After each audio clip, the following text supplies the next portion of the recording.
Arise now, ye engineer, ye crashed, who yet live. The call of long-lost automation speaks to us all. Oil rig, chieftain of the Badlands, the ever-brilliant uranium, pistol, the deathbed companion, the loathsome wall-eater, and Sir Science Emporium, the all-knowing.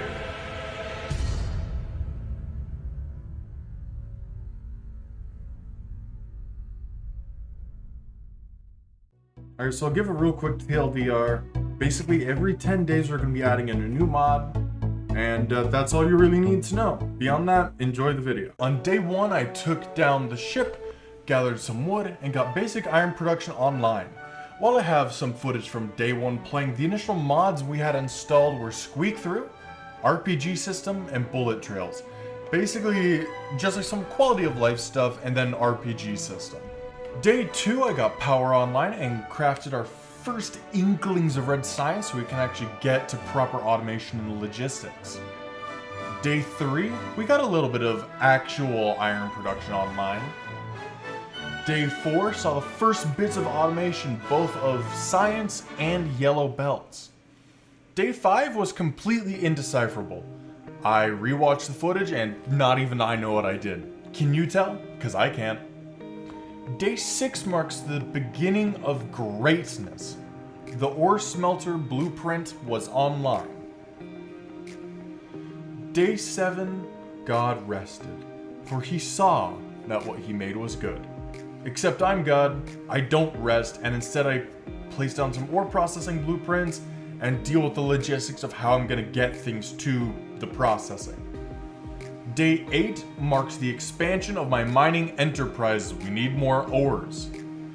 Day 9 saw the development of proper copper production, and Day 10 marks the official beginning of any good factory, with a copper and iron bus being fully set up. Now we introduce the next mod, Increase Stack Size. As the name suggests, it just increases the maximum amount in a stack. This is just going to allow for me to have and store more things at once. Not a huge gameplay change, but it's pretty cool and worth noting, considering the whole point of the video is adding a new mod every 10 days, and this is in fact the mod we're adding after the 10th day. Anyways, day 11 we get some basic circuit production online, mostly so I don't have to craft it anymore. Not really meant for like mass quantities just yet. Day 12, we begin filling in the blueprint for ore processing on the copper side. Day 13, I finish setting up the furnaces down on the copper production and begin crafting a shit ton of inserters in mass in my inventory, because I don't have that set up yet. Day 14, I have set up a fully automated red science maker and processor so I can start making some real progression in the science department. Day 15, I expanded my power production, and on the next 2 days, I worked on green science. Day 18 marks the doubling of the iron I was mining. We need that good. Day 19 was spent getting more for the ore processing finalized. It took a lot of time, and I need the ore, and B, it took a little bit of time to build. Don't judge me. Day 20 saw more copper mining, power expansion, and the full routes of the factory being complete.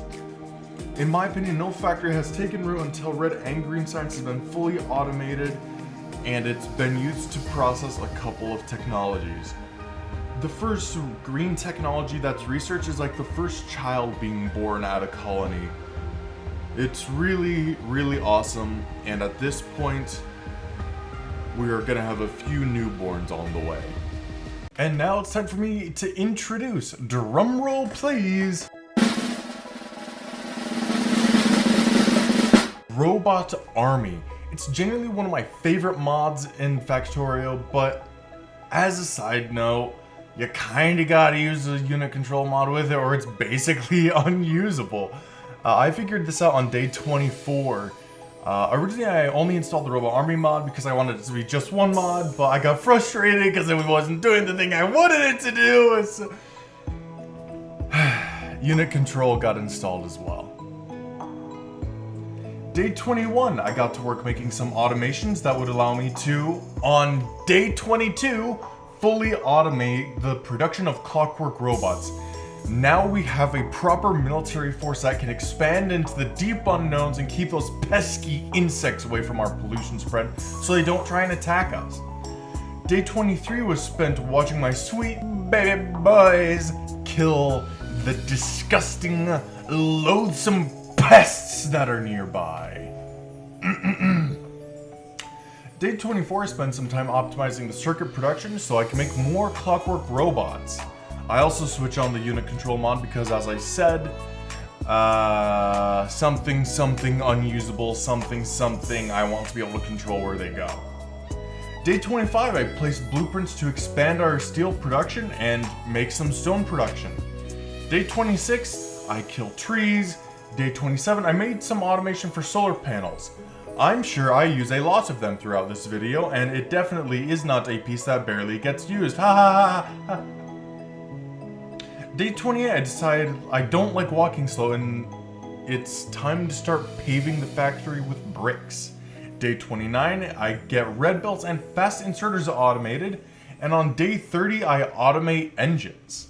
Introducing the next mod is my extreme pleasure because it is my favorite Factorio mod, Factorismo. Essentially, it adds factory buildings that are, according to a certain Australian man, vaguely TARDIS-y. What it really allows me to do is save my floor footprint so things look less messy from the outside, as well as if I wanted to, but I don't want to, and I never will want to because it's stupid and cringe, I can build factories within factories. Day 31, I gather resources and begin mentally planning for my first train route. Day 32, I've been working on the railroad all the livelong day. Day 33, we get the rails up to our first mining outpost and construct our first mining outpost. Well, the majority of it. Day 34, we get more things finalized with the outpost and finish the loop back to the base. Day 35, I finish the train logistics for the main base. Day 36, I get the train able to be loaded at the mining outpost. Day 37, I take a break from trains and put up a few solar panels because fuck it, why not? This is my life and my world and I can do what I want. Day 38, we integrate the train ore into the primary ore system to be processed. Day 39, I tried to begin to clear a path to the iron spot I saw. And on day 40, we finally get to the iron and begin the construction of another outpost. Armored Biters is the next mod. As the name suggests, it just adds some tanky boys to the biter lineup. Day 41, I get the majority of the mining outpost built. Day 42, I finish the mining outpost and we receive our first train load of iron. Day 43, we are under attack. We are under attack. Red alert. Red alert. This is not a and it's over. Alright, time to rebuild and repair. Day 44, time to pave the floors with more brick. I don't know why I spend an entire day doing this. I just do. Day 45, we expand our power production for the final time. Day 46, we make some red ammo production. Day 47, I put up a few turrets in case those biters want to find out what's good. Day 48, I expand my steel production. Day 49, I finish the expansion of my steel production. And on day 50, I take a nap in my train as it unloads. Its load into my factory. Not sexual. Our next mod is armored trains. It just seems right. They get things that are a little bit tougher in the form of armored biters. I get things that are a little tougher in the form of armored trains. Fair is fair. Day 51, I expand my steel production. Again. Day 52, expansion takes a lot of time. Day 53, I'm sure I did something, I'm just not sure what that something is. Day 54, I grab some more coal and get a rail going to some nearby oil. Day 55, I begin making the train loading area for the oil outpost. Day 56, I finish building the oil outpost. Day 57, I set up a bit more steel stuff, optimizing the belts and all. Day 58, I set up oil unloading. Day 59, we get the oil processing into petroleum and get plastic mostly operational. Day 60, plastic production is fully operational and being routed to where I can actually use it.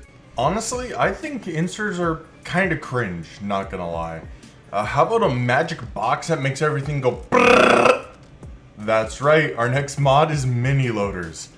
How these damn things actually work is still beyond me. If you have an answer, leave it in the comments. So it turns out when I went to record this session, I forgot to hit record at first. So days 61, 62, and half of 63 are straight up gone. Fortunately, I remembered to hit record on all of the other days. Day 63, I was trying to set up battle droid automation, but suffered another minor attack mid-construction. It didn't matter much. Quickly had it overcome and patched up. Day 64, Minecraft stack size number, let's go! Also, the battle droid production is finished. This is a huge deal because the battle droids are significantly better than the clockwork robots we've been using. Day 65, I added some mini loaders to the iron offloading station to expedite the process so trains can go back out to get me more stuff quicker. Execute day 66. I prepare to venture out to get another mining outpost. We're running low on iron again. Day 67, I build rails to connect the outpost location to the rest of the network. Day 68, I placed on some mining drills at the outpost and route power to it. 69, funny sex numbers, so many jokes, so little time. I finished the second iron outpost. Day 70, I expanded the bus and placed down a factory building for red circuits. RP Warfare is our next mod. It introduces all kinds of cool new turrets and weapons. I'm sure I will be setting up a lot of them to defend myself before things go to shit. Day 71, I start work on red circuit production. Day 72, I finish red circuit production. Day 73, I try to get it possible to make speed modules. Day 74, I have some basic automation for speed module assembly. Day 75, I fix my battle droid automation. It turns out it's not good to have your entire system backed up by light armor. Oops. Day 76, I get sulfur production online. Day 77, I make a sulfur buffer. Day 78, I make some basic blue science automation. Day 79, I make an expanded science processing setup and hook up all the sciences. Day 80, I get some input belts ready for when I do military science. Blue and gray are going to be made in the same building. Unfortunately, somehow days 81 through 90 got corrupted. I don't know how it happened, but it did. I will tell you the mod.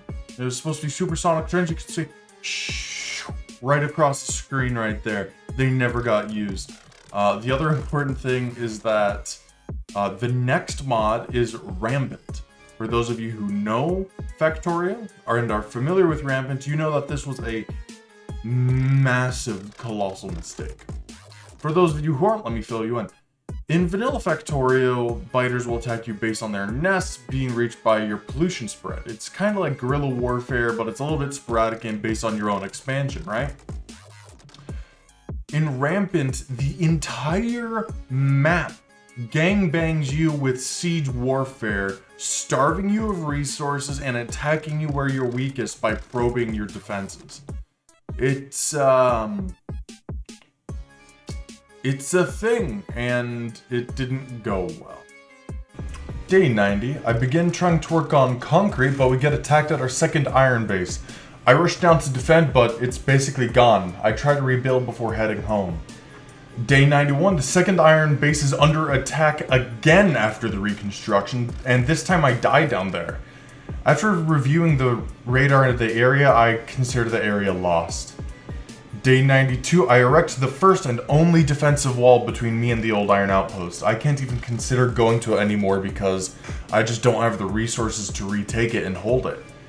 Day 93, our copper outpost is crippled by another biter attack.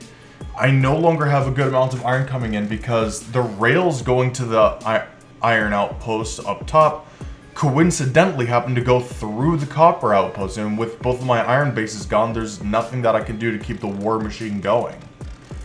At this point, I could keep going on about what happened day in and day out and day 94 and day 95, but they've already won.